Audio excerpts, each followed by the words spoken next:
afternoon. Today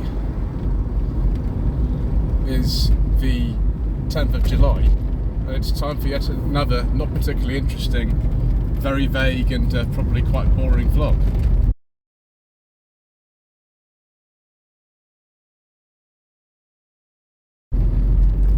So you might wonder, viewers, what am I doing in this car which has no roof?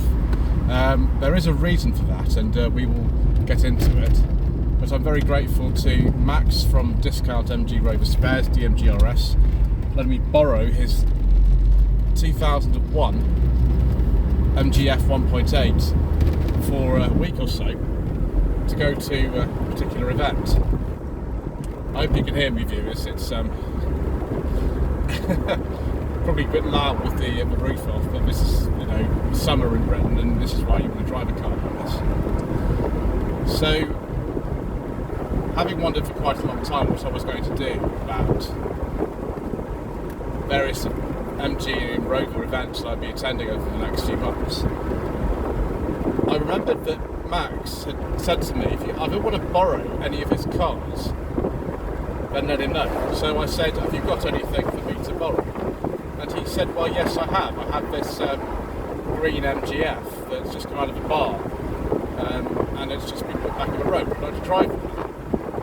And I said, well, you know, I might be persuaded. So this is what I'm going to be driving for the next week or so. Take it to the BBC radio show, and also some filming that I've got coming up, which is in Bedford.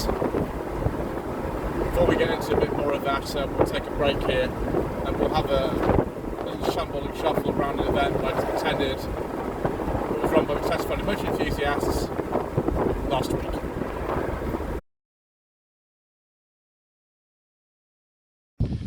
So welcome to a windy 4th of July.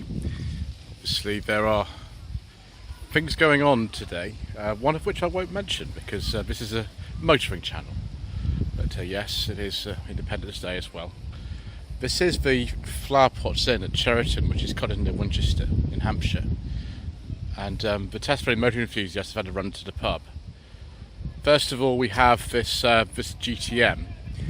I've always wondered, and I know the gentleman who owns this, he's got actually more than one of these. And I've always wondered with this one, we've got post-1990 Metro tail lights, because these are based on a Metro. And these wheels are also off Metro Vector, I think like a GTI. And certain bits of the interior you can see are also off a Metro. But this car, the donor car, is based obviously off an Austin one, which is an 88-89 plate. So I don't really know what's going on. It also has the later wing mirrors on it. So someone in the comments section, please tell me what is actually going on with this car, because certain bits of this are definitely not from the base car but the registration's from.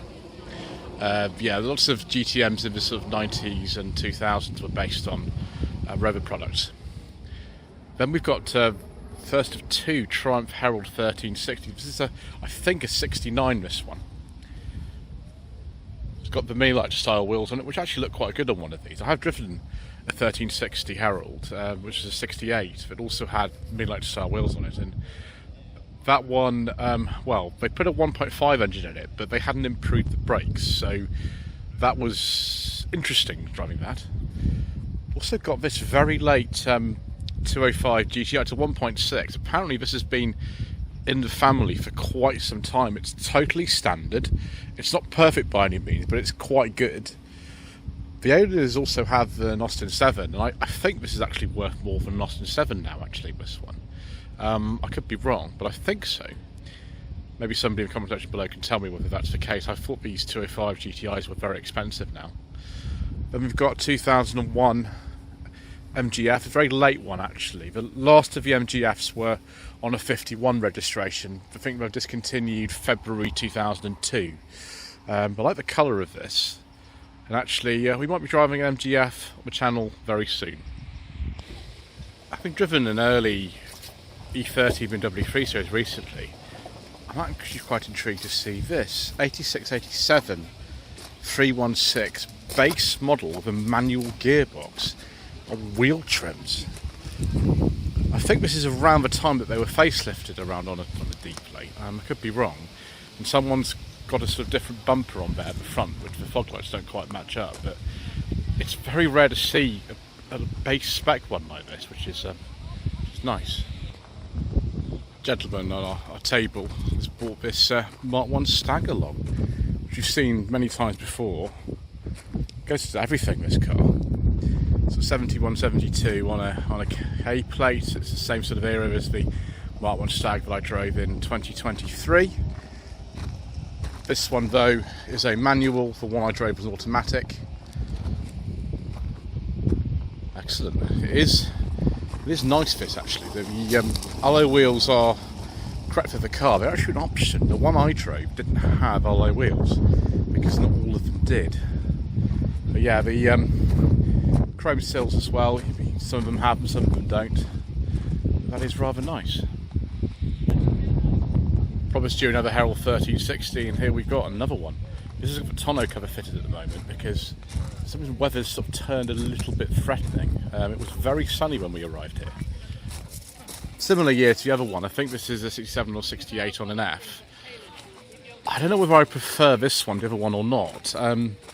These, I think, are the standard wheels that they came with. I'm pretty sure they are. And also we've got, look at that exhaust, isn't that brilliant? Yeah, the main problem with these I found when I drove one, the brakes aren't very good, and it all sort of flexes around quite a lot because it's a separate chassis car. Other than that, they're pretty nice.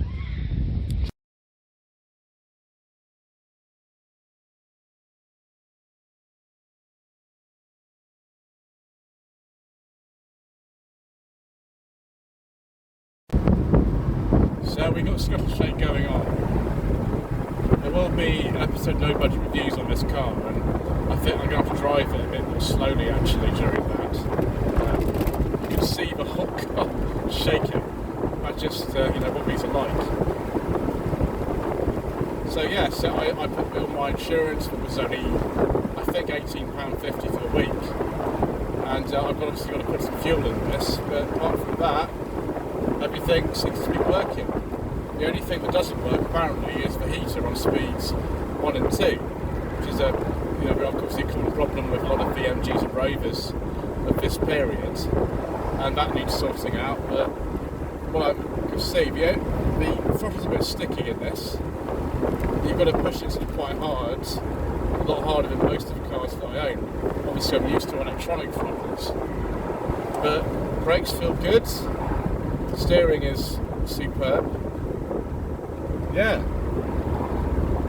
I think I'll be blending into the crowd quite nicely in this at BMC Lane and Show. There'll probably be an absolute ton of these there. The only other one I've driven actually, rather than a TF, I've done a couple of those and they were both in really nice condition, was one Max also owned, which is another 2001, but a 3-star model. The wheels on this are off a 3-star. And that was not in good condition. The hydrogas had collapsed on it. This has had new suspension in it, so the suspension's set up really, really well. And yeah, it's pretty good. I think it's just not quite as fast as I remember these being. I don't know if that's because I'm used to driving cars with electronic throttles now, or whether I need to drive a VVC now. But yeah, I mean, I don't think necessarily I'll be keeping this or anything, making Max an offer on it. It's not the most practical car or anything. Hopefully my lady wife will actually want to get in it. She might not do, she might say that looks utterly terrifying and I don't want to get in that, but we will have to see. So that's it. I should be driving this MGF for the next week or so, and we'll be documenting the experience. If that's interesting to you, well, it's too bad, it's going to be happening anyway. Don't watch the video when I make it. So thank you ever so much indeed once again for watching. Please don't forget to subscribe to the channel, like this video, leave a comment below, and we shall see you again soon for some more surprising changes of car.